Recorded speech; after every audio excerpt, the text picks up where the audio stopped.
দিনা দেখো, আজকে আমরা ক্লাস 5 নাম্বার ক্লাসে আছি। সরি, 4 নাম্বার ক্লাসে আছি। আর ইতিমধ্যে আমরা 3টা ক্লাস আপলোড করছি। 4 নাম্বার ক্লাসে কি বলছে? ভূতলে কোন স্থানে একটি স্তম্ভের শীর্ষের উন্নতি কোণ 60 ডিগ্রি, ওই স্থান থেকে 25 মিটার পিছিয়ে গেলে স্তম্ভটির উন্নতি কোণ হয় 30 ডিগ্রি, উচ্চতা নির্ণয় করো। একটু ক্রিটিক্যাল, হ্যাঁ, একটু চিন্তা করো যে ভূতলে কোন স্থানে, মানে ভূতলে কোন স্থানে একটি স্তম্ভ, তাহলে আমি প্রথমে একটা স্তম্ভ নিই। এই যে মনে করো আমার স্তম্ভটা, হ্যাঁ, এ বি একটা স্তম্ভ। তো একটি স্থানে, ভূতলে কোনো একটি স্থানে একটি স্তম্ভের শীর্ষের উন্নতি কোণ, মানে এই শীর্ষের সাথে একটা কোণ তৈরি করছে, হ্যাঁ, 60 ডিগ্রি কোণ। তো এদিক দিয়েও লিখতে পারো, আবার এদিক দিয়েও লিখতে পারো। আমি মনে করো এখানে দিলাম কোনো একটা স্থান, এই যে হলো সি বিন্দুর কোনো একটা স্থান, যেখানে কত ডিগ্রি কোণ উৎপন্ন করছে? 60 ডিগ্রি কোণ উৎপন্ন করছে। ঠিক আছে, এই যে দেখো, ভূতলে কোন স্থানে একটি স্তম্ভের শীর্ষের উন্নতি কোণ, তাহলে ভূতল হলো, ভূতল একটি স্তম্ভটা হলো এটা ভূতলের স্থানটা এদিক দিয়ে হইতে পারে, এদিক দিয়ে হইতে পারে। কোন একটা স্থানে শীর্ষে উন্নতি কোণ তৈরি করছে, তো উন্নতি কোণ তৈরি করলে তো এভাবে একটা আড়াআড়ি কোণ হবে।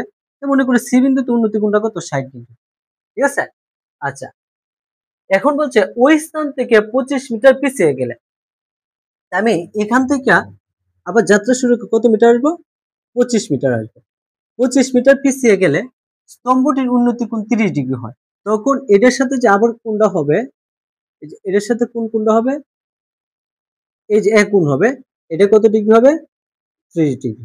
মনে করি এটা ডি বিন্দুতে আসলাম, 30 ডিগ্রি হয়। উচ্চতা নির্ণয় করো, তখন আমার এই উচ্চতাটা নির্ণয় করতে হবে। একটু ক্রিটিক্যাল অঙ্কটা, ঠিক আছে, একটু ক্রিটিক্যাল অঙ্কটা।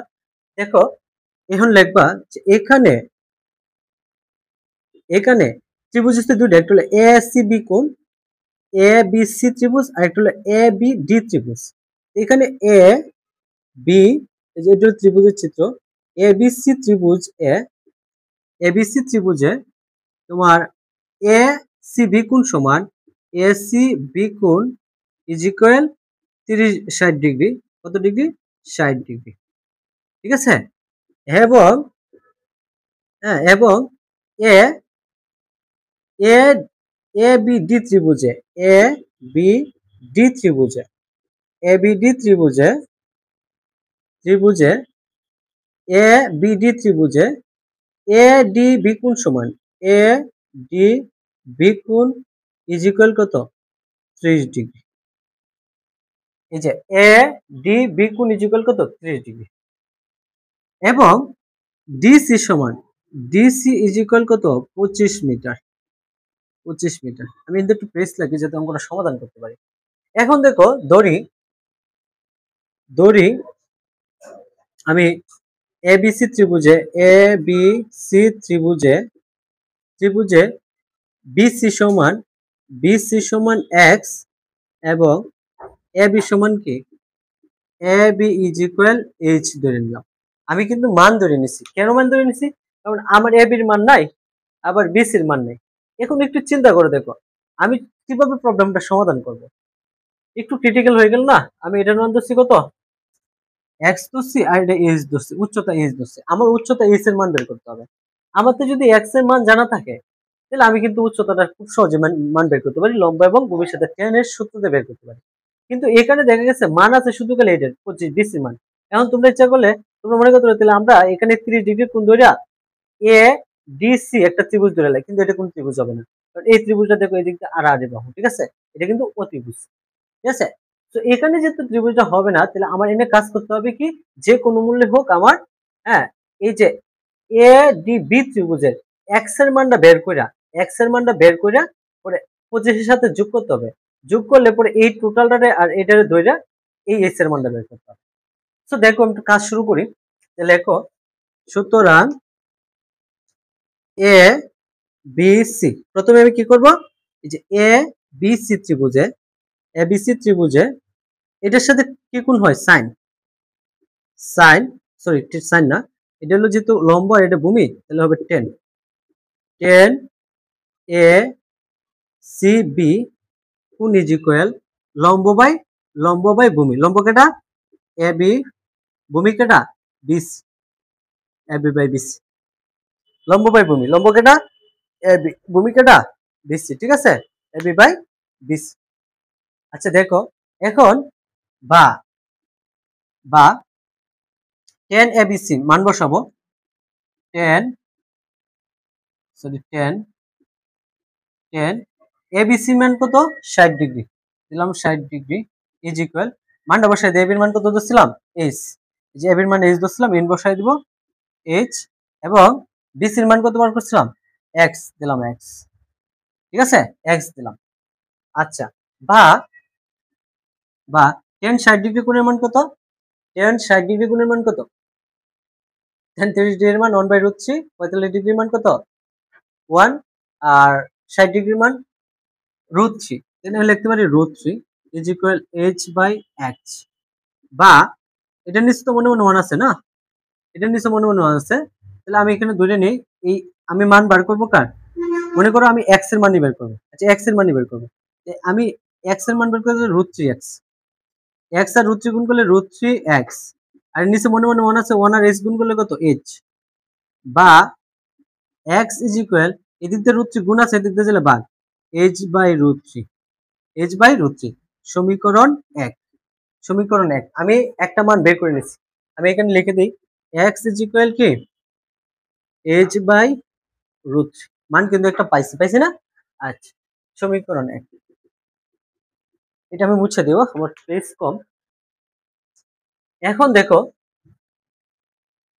মুছে দিই বাকিটা সমাধান করি এখন আমি টোটাল চলে আসবো কোন ত্রিভুজটার মধ্যে এ বি ডি ত্রিভুজে এখন লিখবো এ বি ডি ত্রিভুজে এ বি ডি ত্রিভুজ এ বি ডি ত্রিভুজে ঠিক আছে এখানে দেখো 30 ডিগ্রির সাথে এটা হলো বিপরীত বাহু এই টোটালটা লম্ব ভূমি আর এটা লম্ব আর এটা অতিভুজ আমি লিখতে পারি এটা যেহেতু আমার ভূমি আর লম্বের মান দেওয়া আছে যে ভূমি এবং লম্বের মান দেওয়া আছে আমি লিখবো 10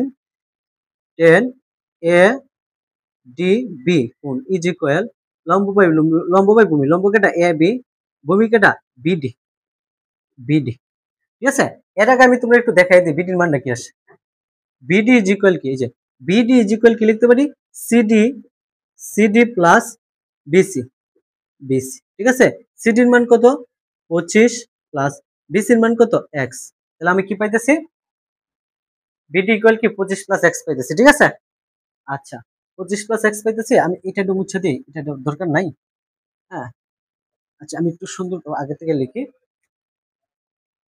এ ডি বি ত্রিভুজে 10 এ ডি বি কোণ ইজ ইকুয়াল লম্ব কেটা এ বি আর ভূমি কেটা বিডি বা 10 এডিবি 10 ইডিবির মান কত 30 ডিগ্রি ইজ ইকুয়াল এবির মান কত এইচ বিডির মান কত বিডির মান হইছে 25 plus x 25 plus x 25 plus x ঠিক আছে 25 প্লাস এক্স আচ্ছা দেখো এনে 30 ডিগ্রি কেটে 10 30 ডিগ্রি 25 প্লাস এক্স 10 30 ডিগ্রি কোণের মান কত 10 30 ডিগ্রি কোণের মান কত আমরা জানি 10 30 ডিগ্রি কোণের মান হইছে 10 30 ডিগ্রি কোণের মান হইছে তোমার 1/√3 ইজ ইকুয়াল লিখতে পারি কি h/25 প্লাস এক্স একটু দেখো এদিক দিয়ে সমাধান করি তাহলে এখানে দেখো গুণ করব কি এই √3 এর সাথে h গুণ করব আর 1 এর সাথে এটা গুণ করব কারণ যেহেতু আমার উচ্চতা h এর মান বের করতে হবে আমি লিখতে পারি √3 h ইজ ইকুয়াল 1 দিয়ে যদি 25 প্লাস x গুণ করি তাহলে লিখতে পারি 25 প্লাস x বা √3 h is equal 25 plus x এর একটা মান বের করছিলাম এই যে h/√3 এখানে বসাই দেব h/√3 এখানে লিখে দিবা x ইজ ইকুয়াল h/√3 ঠিক আছে যেহেতু x ইজ ইকুয়াল h/√3 একটু দেখো বা এখন আমি একটা কাজ করি h/√3 তো দিলাম এখানে √3x আছে আমি ইচ্ছা করলে এটা দিয়ে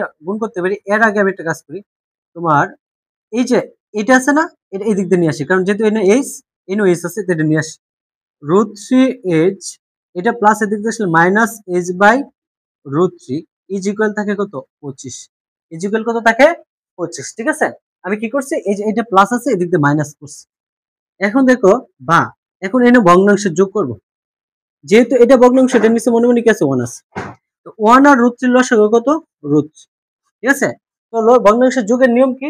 নিচের দাঁতের ভাগ করতে হবে, নিচের দাঁতের হরকে ভাগ করতে হবে, ভাগ করে উপরেটার সাথে গুণ করতে হবে। আমি 1 দ্বারা যদি √3 ভাগ করি তাহলে থাকে কি √3। এখন এই √3 সাথে যদি √3h গুণ করি, √3h গুণ করি তাহলে কি হইতেছে দেখো তো একটু। √3 গুণ করলে কি থাকে 3, মানে √3 স্কয়ার, √3 স্কয়ার কাটলে 3h থাকে। আমি এনে সরাসরি লিখতে পারি 3h মাইনাস √3 কাটলে থাকে কি h, h ইকুয়াল কত 25। বা এখন দেখো নিচে রয়ে গেল আমার √3, উপরে 3h থেকে h বাদ দিলে থাকে কি 2h ইজ ইকুয়াল কত 25। ঠিক আছে, 2h ইজ ইকুয়াল 25। আমি আবার লিখতে পারি বা, এখন দেখো এদিক দিয়ে √3 ভাগ আছে, এদিক দিয়ে কি হবে গুণ। আমি লিখে নিতে 2h ইজ ইকুয়াল 25√3, 25√3। ঠিক আছে, 25√3 লিখলাম। এখন দেখো এখানে তো 25 না, আর এখানে কত 25√3, এখানে 2, এদিক দিয়ে 25√3। আমি এখানে h ইজ ইকুয়াল লিখতে পারি, h ইজ ইকুয়াল লিখতে পারি, h ইজ ইকুয়াল লিখতে পারি তোমার 2 25√3/2, 25√3/2। h এর মানটা কি চলে আসছে 25√3/2। আমি এটা ভাঙিয়ে দিলে আমি সঠিক ফলাফলটা পেয়ে যাব। সো এখন যদি তোমরা কি করো, একটু ক্যালকুলেটর ব্যবহার করে হিসাব করো, তাহলে পাইবা 21.651 মিটার প্রায় দিবা। ঠিক আছে, যেহেতু অঙ্কটা শেষ আরো রয়ে গেছে তাহলে প্রায় দিয়ে দিবা। এটা তোমরা ক্যালকুলেটরে ইউজ করবা, 25 দিয়ে √3 গুণ করবা, গুণ করে 2 দিয়ে ভাগ করলে 21.651 পেয়ে যাবে। একদম সিম্পল কিন্তু একটা অঙ্ক, খুব মজার একটা অঙ্ক। আমরা পরবর্তীতে ক্লাসটা নিয়ে আসতেছি 15 নম্বর অঙ্ক। ঠিক আছে।